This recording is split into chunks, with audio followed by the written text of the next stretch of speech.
Hi, I'm James Chau, and this is a China Current, where each week I bring you up close with fascinating people and stories who are shaping China and also the world.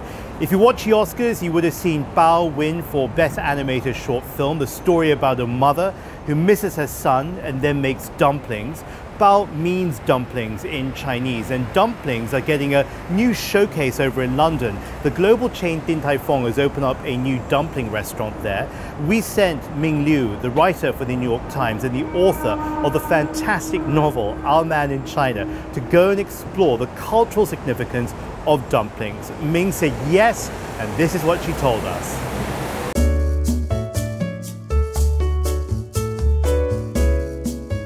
For those who don't know what is Din Tai Fung? Din Tai Fung is basically probably the most famous xiaolongbao restaurant in the world. Well, now, but at the time it was just a mom and pop dumpling restaurant in Taipei. Xiaolongbao, for those who don't know, it's the steamed pork buns that come in these bamboo baskets. And if you go with a large family, a group of people, like a large family like I did, they arrive on your table, stacked up these layers of baskets, and you just sort of work your way down. But the dumpling it's world famous. They had these open kitchens at Din Tai Fung where you can see in and you can see these men and women with their hats and their faces covered and their laboratory style coats. They're almost like scientists. This delicious, perfect dumpling is actually a real science to it now. And this Taiwanese family who came up with the Din Tai Fung xiaolongbao, they've perfected it. Most famously, if you'll read about it, it has 18 handmade folds. The dumplings go through from beginning to end. They go through 40 different stations. All these stations to make the perfect dumpling, and that's each one. It's like a laboratory.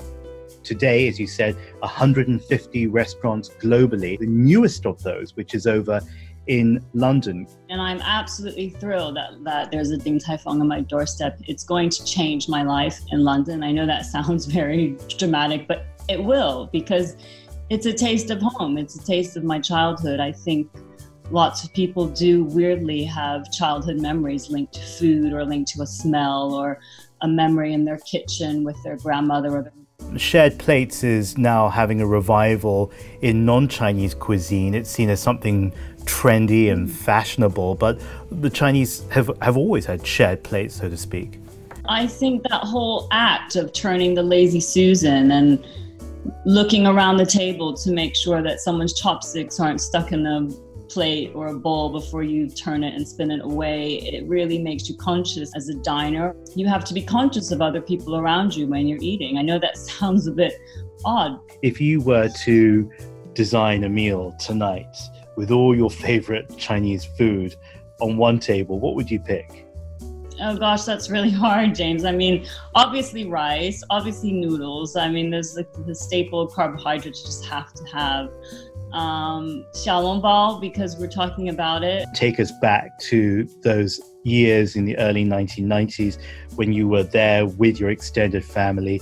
What do you think is the favorite memory of your family that you'd like to share with us? That's what Din Tai Fung is. It's multiple generations around the table. It is a family restaurant. It's not a funky, cool, hip, contemporary place that's a fad. It's a place that you'll probably go with your grandparents like me, and I would take my kids, and hopefully my kids will take their kids. Thank you so much for sharing your insights with us. Ming Liu, thank you. Thank you so much, James.